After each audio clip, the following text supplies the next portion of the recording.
So guys, जैसा कि हमने पिछले एपिसोड में देखा कि जियोयान अपने साथियों के साथ मिलकर जश्न मना रहा था, तभी वहां पर लियू चांग और वू जेन आ गए थे, जो नहीं चाहते थे कि जियोयान उनके एल्केमी हॉल में इंटरफेयर करे। इसीलिए जियोयान ने एक शर्त रखी थी कि अगर उसने टीयर 8 पिल को रिफाइन कर लिया तो एल्केमी डिपार्टमेंट पर उसका कंट्रोल होगा। जैसे बाकी डिपार्टमेंट पर था, जियोयान पिल को रिफाइन करने लगा। उसकी हेवनली फ्लेम को देखकर सभी चकित रह गए। जियोयान ने प्रीमोडियल पिल को रिफाइन करना था, उसकी पिल ने शेप लेना स्टार्ट कर दिया था, पर इससे पिल लाइटनिंग वहां पड़ने लग गई थी, जो 5 कलर पिल लाइटनिंग थी। जियोयान ने अपनी हेवनली अर्थ पपेट का इस्तेमाल करके उस लाइटिंग को रोक लिया था और सक्सेसफुली पिल को रिफाइन कर लिया, जिससे लियू चांग और वू जेन वहां से भागने लग गए थे, पर जियोयान ने उन्हें रोक लिया। आज तक उन्होंने काफी सारे जुर्म किए थे, जिनकी सजा के तौर पर जियोयान ने उन्हें जेल में डलवा दिया और इन्हें फांसी की सजा सुनाई दी। और अब जियोयान के वापस फॉलिंग स्टार पवेलियन में जाने का वक्त हो गया था। यान अलायंस में अब सब कुछ ठीक था, इसीलिए वो बिना किसी चिंता के वापस लौट रहा था। वो इस बार मेडुसा और जियो को भी अपने साथ लेकर फॉलिंग स्टार पवेलियन में लौटा, ताकि वो जियो को मास्टर से मिलवा सके। और जल्दी स्पेस ट्रेड फेयर भी खुलने वाला था, जिसमें प्यूरिफाइंग डेमोनिक लोटस फ्लेम के आखिरी टुकड़े की भी नीलामी की जाएगी। जियोयान अपने मास्टर को रेस्पेक्ट देकर कहता है कि हम वापस लौट आए हैं और अब यान अलायंस में सब कुछ व्यवस्थित हो चुका है। जियो उस जगह को देखकर काफी खुश होती है, क्योंकि ये हॉल काफी ज्यादा भव्य था और वो जियोयान के पीछे छिपी हुई थी। याओ लाओ से देख हैरान थे। फेंग जियान को भी समझ नहीं आ रहा था कि आखिर ये लड़की कौन होगी। जियोयान बताता है कि ये जियो है। इससे मास्टर समझ गए कि वो जियोयान और मेडुसा की बेटी है। जियोयान जियो से कहती है कि ये तुम्हारे ग्रैंडफादर के साथ एक टीचर भी है, इसीलिए वक्त आ गया है कि तुम इनसे मिलो। जियो आगे आ जाती है और वो अपने घुटने टेक कर याओ लाओ को रेस्पेक्ट देती है। ये आदरता देख याओ लाओ खुश हुए और ने उस वक्त की बात याद आती है जब जियोयान भी नासमझ और कमजोर था और उसने याओ लाओ को अपने दिल से मास्टर स्वीकार किया था। जियो वहाँ एक तितली के साथ खेलने लग जाती है और जैसे ही वो अपनी फिंगर को आगे करती है, वो तितली उसकी उंगली पर बैठ जाती है। याओ लाओ ये देखकर कहते हैं कि इस लिटिल गर्ल के अंदर जरूर वुड एलिमेंट मौजूद है, जिससे तितली इसकी तरफ आकर्षित हो गई। ये वाकई काफी अच्छे हैं, इससे ये लड़की भी फ्यूचर में एक महान एल्केमिस्ट बनेगी। और जियो से कहते हैं कि मुझे बताओ कि तुम्हारे पास और क्या क्या क्षमताएं हैं, तुम और क्या कमाल कर सकती हो। जियो व्याकुल हुई सोचने लगी और उसे अपने फायर पावर का ख्याल आता है। वो अपने हाथ से फ्लेम को एक्टिवेट कर लेती है। ये देख मास्टर हैरान रह गए कि इसके पास वुड के साथ ही फायर एलिमेंट भी मौजूद है। जियो अपनी प्रसन्नता से खुश हुई और अपनी पावर को और ज्यादा बढ़ाने लगी, पर उसका फायर पर कंट्रोल अच्छा नहीं था, जिससे एक धमाके के साथ वो दूर हो जाती है। मास्टर के चेहरे पर भी धुएं के निशान आ गए थे, जिन्हें देखकर जियो उनका मजाक उड़ाने लगती है। मास्टर कहते हैं कि इससे कोई फर्क नहीं पड़ता कि मैं ठीक हूँ, पर फेंग जियान मनी मन उस पर हंस रहे होते हैं। याओ लाओ उसे ऊपर उठा लेते हैं और बताते हैं कि सिर्फ जियो का अपने डोक्यू एनर्जी पर कंट्रोल अच्छा नहीं है, पर मैं निश्चित रूप से इससे इन पावर्स में महारत हासिल करना सिखा सकता हूँ और तुम इस पूरे डोक्यू कॉन्टिनेंट की सबसे स्ट्रॉन्गेस्ट लिटिल गर्ल बनोगी। जियो इससे खुश होती है और उनका चेहरा साफ करने लगती है। जियो को अभी अपने ग्रैंडपा मास्टर काफी अच्छे लगे थे। याओ लाओ मेडुसा से कहते हैं कि अब से मैं खुद ही जियो को ट्रेन करूंगा। मेडुसा भी इससे खुश होती है और उन्हें इसके लिए थैंक्स कहती है। जियोयान भी थैंक्स कहता हुआ बोलता है कि आपके मार्गदर्शन में ये निश्चित रूप से एक महान एल्केमिस्ट बनेगी। अब हमें रात का सीन दिखाया जाता है। जियोयान बाहर बालकनी में मौजूद होता है और वो काफी चिंतित नजर आ रहा था। मास्टर याओ लाओ भी वहाँ जाते हैं और वो जानते हैं कि वो अभी भी यान अलायंस को लेकर परेशान है। वो कहते हैं कि इस बार होलो सोल्स ने यान अलायंस पर हमला करने के लिए 2 तियानजुन को भेजा था। इससे पता चलता है कि वो यान अलायंस पर किस हद तक अपनी नजरें गड़ाए बैठे हैं। जियोयान कहता है कि मैं ये बात बहुत ही अच्छी तरीके से समझता हूँ। हालांकि मैंने होलो सोल्स के तियानजुन को लड़ाई में हरा दिया, पर मैं यान अलायंस की रखवाली में ढिलाई नहीं बरत सकता। मुझे उसके प्रोटेक्शन को और मजबूत करना होगा। याओ लाओ कहते हैं कि तुम्हें इतनी ज्यादा चिंता करने की कोई जरूरत नहीं, और वो अपने पास से एक डिवाइस बाहर निकालते हैं, जिससे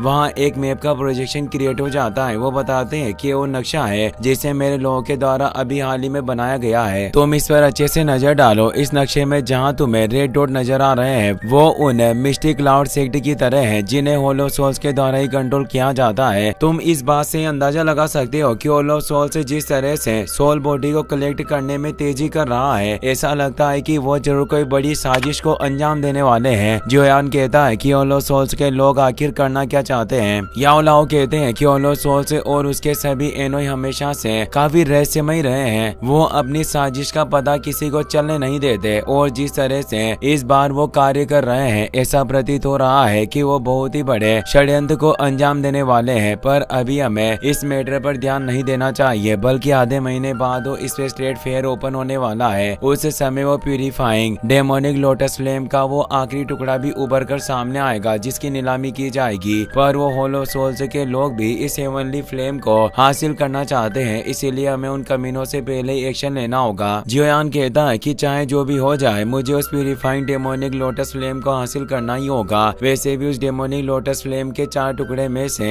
3 पहले ही हमने हासिल कर लिए हैं और अब आखिरी टुकड़ा भी निश्चित रूप से हमारा ही होगा। मास्टर उसकी इस बात से एग्री करते हैं और कहते हैं कि इन 3 दिनों में हम स्पेस ट्रेड फेयर के लिए ही रवाना होंगे। वही मेडुसा ने जियो को सुला दिया था। जियोयान भी वहाँ जाता है। वो पूछता है कि क्या लिटिल गर्ल सो चुकी है। मेडुसा उसे शांत रहने को कहती है क्योंकि जियो पहले ही काफी मुश्किल से सोई थी। जियोयान भी जियो के करीब आकर उसे छूकर देखता है और मेडुसा से कहता है कि सेंट्रल प्लेन से नॉर्थ वेस्ट कॉन्टिनेंट से बिल्कुल ही अलग है। यहाँ कई सारे पावरफुल लोग पहले ही बसे हुए हैं और उनके बीच रिलेशनशिप काफी कॉम्प्लिकेटेड है, लेकिन तुम्हें घबराना नहीं चाहिए, मैं तुम दोनों की हिफाजत करूंगा। मेडुसा कहती है कि आखिर तुम्हें ही हमें बचाना क्यों है। जियोयान इससे चौंक गया। वो बताती है कि तुम चिंतित मत हो, पर मैं भी अब और ज्यादा स्ट्रॉन्ग होना चाहती हूँ ताकि मैं जियो और अपने आप को भी प्रोटेक्ट कर सकूं। जियोयान को याद आता है कि मेडुसा वाकई आज तक काफी कुछ सहती हुई आई है और जब उसने हमेशा से ही अपनों का ख्याल रखना सबसे पहले चुना, जिससे ही वो इतनी स्ट्रॉन्ग बनी और यान अलायंस के लिए अपनी जान देने के लिए भी तैयार थी। इससे जियोयान भी इमोशनल हो गया। वो उसे इस मामले में कुछ नहीं कहता और बोलता है कि बहुत रात हो चुकी है, इसीलिए पहले तुम्हें आराम करना चाहिए और वो वहाँ से जाने लगा। पर तभी उसे कुछ याद आता है और वो मेडुसा से कहता है कि मैं लगभग भूल ही गया था, पर मास्टर ने तुम्हारे लिए एक स्पेशल लिक्विड को रिफाइन किया था जिससे जियो की डोक्यू को बेहतर बनाने में मदद की जा सकती है। मेडुसा उस बोतल को ले लेती है और अब जियोयान वहाँ से चला जाता है। मेडुसा वापस जियो के पास बैठकर ही उसका ख्याल रखने लगती है। अब हमें सेंट्रल प्लेन्स के बंजर इलाके का सीन दिखाया जाता है जहाँ जियोयान मेडुसा लिटिल फेई डॉक्टर और याओ लाओ के साथ आ गया था। वो कहता है कि क्या वो स्पेस ट्रेड फेयर ऐसी जर्जर जगह पर होने वाली है। याओ लाओ कहते हैं कि भले ही तुम्हें ये जगह काफी शांत नजर आ रही हो और ये काफी बर्बर दिखती है, पर अगर तुम ध्यान से महसूस करो तो तुम्हें यहाँ पर काफी सारे लोगों के पावरफुल ऑरा महसूस होगा। जियोयान जब ध्यान लगाकर अपनी स्पिरिचुअल पावर से इस जगह को चेक करता है तो उसे पता चलता है कि यहाँ वाकई काफी पावरफुल पेटिशनर छिपे हुए हैं। वो कहता है कि मास्टर यहाँ 100 से ज्यादा लोगों के ऑरा मौजूद है और उनमें सबसे कमजोर भी 3 स्टार फाइट वेनरेट है। लिटिल फेई डॉक्टर कहती है कि इतने सारे पावरफुल लोगों के साथ क्या इस स्पेस ट्रेड को करवाने वाली ऑर्गेनाइजेशन को चिंता नहीं है कि कोई अपने समूह के साथ उन्हें लूटने आ सकता है। याओ लाओ बताते हैं कि स्पेस ट्रेड फेयर इस डोक्यू कॉन्टिनेंट की सबसे हाईएस्ट लेवल की ट्रेडिंग इवेंट है और इसे मेंटेन करने वाली ऑर्गेनाइजेशन को ground walking sector, empty void gate और ट्रेजर अप्रेसल माउंटेन सेक्टर के द्वारा ही आयोजित और कंट्रोल किया जाता है और इन 3 मेजर फोर्सेस की रखवाली के साथ इस स्पेस ट्रेड फेयर में कभी भी डकैती नहीं होती और अगर कभी होती भी है तो उसे तुरंत ही पकड़कर उस पर मुकदमा चलाया जाता है। तभी वो पूरी जगह हिलने लगती है और वहाँ ग्राउंड में एक वॉयड पोर्टल ओपन होने लग जाता है, यानी उस स्पेस ट्रेड फेयर का दरवाजा खुल जाता है जिससे वहाँ छिपे हुए सभी सेक्ट के पावरफुल लोग बाहर आ जाते हैं जो इस ट्रेड फेयर ऑक्शन में हिस्सा लेना चाहते थे। मेडुसा कहती है कि इन लोगों का ऑरा से ही पता चलता है कि ये काफी ज्यादा स्ट्रॉन्ग है। याओ लाओ कहते हैं कि तुम निश्चित रहो, अगर कोई बेवकूफ परेशानी भी पैदा करने की हिम्मत करता है तो ये भी काफी दुर्लभ बात होती है क्योंकि स्पेस ट्रेड फेयर के नियम काफी सख्त थे, इसीलिए वहाँ कोई किसी पर हमला नहीं कर सकता था और अब वो सभी भी उस पोर्टल के अंदर चले जाते हैं। अब हमें स्पेस ट्रेड फेयर सिटी का सीन दिखाया जाता है जहाँ काफी सारी छोटी दुकानें भी लगी हुई थी, बिल्कुल एक मेले की तरह, और वहाँ बीच में वो स्पेस ट्रेड टावर मौजूद था जहाँ ही आज नीलामी होने वाली थी। तभी वहाँ आसमान में पोर्टल खुल जाता है और सभी पेटिशनर बाहर निकल आते हैं। जियोयान भी अपने साथियों के साथ बाहर आ गया। उनके आते ही पोर्टल बंद हो चुका था। जियोयान इस शहर की भव्यता को देखकर हैरान था क्योंकि यह पूरा इलाका स्पेस में था और वो कहता है कि वाकई से सेंट्रल प्लेन्स की सबसे बड़ी नीलामी कहना योग्य है जो इन्होंने इतने अलग अलग आयामों का निर्माण किया हुआ है। अब वो भी सिटी में आ जाते हैं। याओ लाओ कहते हैं कि वैसे तो यहाँ लड़ाई प्रतिबंधित है, पर अभी भी पर्दे की आड़ में ऐसे कई सारे लोग होते हैं जो मौके की की तलाश में होते हैं और साथ ही यहाँ ऐसे कई व्यापारी भी हैं जो इस मेले में नकली सामानों को असली बताकर बेचते हैं। इसीलिए तुम उनसे भी बचकर रहना और अपनी आंखें चौड़ी करके रखना। तुम लोग मेले में घूमो, मैं सामने देख कर आता हूँ। जियोयान मेडुसा और लिटिल फेरी डॉक्टर के साथ उस मेले में आ जाता है जहाँ काफी हाई क्लास टेक्निक को भी बेचा जा रहा था, पर जियोयान को उनमें से कुछ पसंद नहीं आता और वो आगे बढ़ते रहते हैं। पर तभी मेडुसा की नजर एक स्टोन पर जाती है जो 7 कलर्ड स्टोन था। इसी के साथ ये एपिसोड यहीं पर खत्म हो जाता है। वीडियो पसंद आया हो तो हाइप करना और अपने दोस्तों के साथ शेयर करना। चैनल को सब्सक्राइब करने के लिए आपका तहे दिल से शुक्रिया। Thanks for watching.